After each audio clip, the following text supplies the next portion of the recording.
हैदराबादच्या नालसार विद्यापीठात सरन्यायाधीशांना नेहमीप्रमाणे दीक्षांत सोहळ्याला बोलवू नये यासाठी आंदोलन करणाऱ्या विद्यार्थ्यांबाबत बार काउन्सिल ऑफ इंडियाचे अध्यक्ष मनन मिश्रा यांच्या एका निर्णयामुळे वाद पेटलाय। आंदोलकांना देशभरामध्ये वकिलीसाठी नोंदणीच करता येणार नाही असा अनाकलनीय आदेश मिश्रांनी जारी केला आणि त्यावरून संतापाची लाट उसळली। सीजेपीचे संस्थापक अभिजित दिपके आणि प्रवक्ते सौरभ दास यांनी मिश्रांच्या राजीनाम्याची मागणी केली। अखेर आदेश जारी केल्यावरती अवघ्या काही तासांमध्येच बार काउन्सिल ऑफ इंडिया आपल्या या निर्णयावरून त्यांनी माघार घेतली आहे।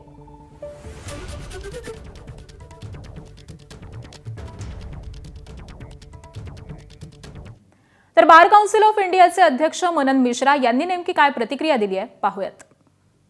ये कहीं कोई बात नहीं थी कि स्टूडेंट के इंटरेस्ट को कोई आघात पहुंचे। उस उद्देश्य से ये जो निर्णय हुआ अचानक, और उसको तुरंत जब काउंसिल ने अप्रूव नहीं किया, काउंसिल में बात चली, काउंसिल में सारे सीजन्ड लोग हैं, वो बातचीत करने के बाद हम लोगों ने उसको पूरी तरह विड्रॉ किया। कोई इंक्वायरी का कोई सवाल नहीं है।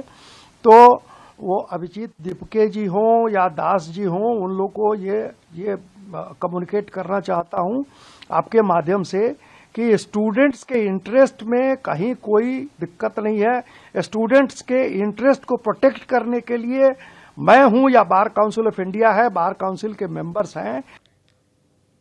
दरम्यान सीजेपीचे सौरभ दास यांनी बार काउन्सिल ऑफ इंडियाचे अध्यक्ष मनन मिश्रा यांच्यावरती गंभीर आरोप केलेत। त्यांनी ट्विट केलेला आहे, ग्राफिक्सच्या माध्यमातून जाणून घेऊयात। मित्रांनो, बार काउन्सिलचे मनन मिश्रा बैठका आणि परिषदांवरती वर्षाला 14 कोटी रुपये खर्च करतात। आज त्यांनी नालसार विद्यापीठातील विद्यार्थ्यांची वकिली रोखण्याचा आदेश तासाभरात मागे घेतला। मनन मिश्रा हे 14 कोटी रुपये कुठे खर्च करतात?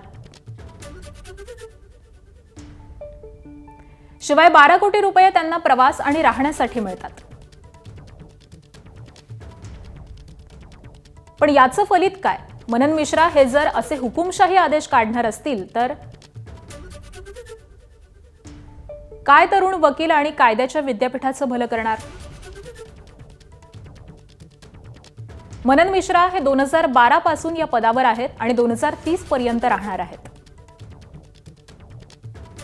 मनन मिश्रांची आता वेळ झाली असं म्हणत सौरभ दास यांनी ही एक्सपोस्ट केली आहे। तर दिपकेंनी यावरती काय टीका केली आहे तीही पाहूयात। नाही, हे या लोकांची मेंटॅलिटी आहे ना, कुठे ना कुठे एक तानाशाही मेंटॅलिटी आहे की आमचा कोणी विरोध केला तर आम्ही तुम्हाला काहीच करू देणार नाही, तुमचं करिअर आम्ही संपवून टाकू। तर त्याच मेंटॅलिटीने कालचा तो निर्णय घेण्यात आला होता। पण जसंच त्यांना दिसलं की लोक संतापले, चिडलेले ना, आता लोक शांत बसणार नाही। अशा प्रकारची जी काही यांची तानाशाही वृत्ती आहे ती याच्यापुढे कोणी सहन करणार नाही। हे काल पुन्हा एकदा सिद्ध करून दाखवलेलं आहे लोकांनी आणि जेनझीनी ज्या प्रकारे त्यांनी लगेच एका तासात हा निर्णय जो मागे घेण्यात आला त्यावरनं आता मला वाटतं की सरकार कुठं ना कुठं समजायला लागली आहे की आता ही तानाशाही वृत्ती चालणार नाही जास्त।